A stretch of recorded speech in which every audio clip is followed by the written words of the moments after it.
बाबूजी काश किस्मत लिखता तू हमार हो, रखता अपना पास हो ना।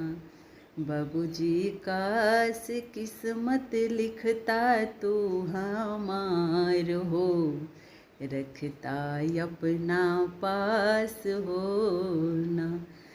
देला तिलक दहेजा कैला दूर तू अपनस हमरा, देला तिलक दहेजा कैला दूर तू अपनस हमरा।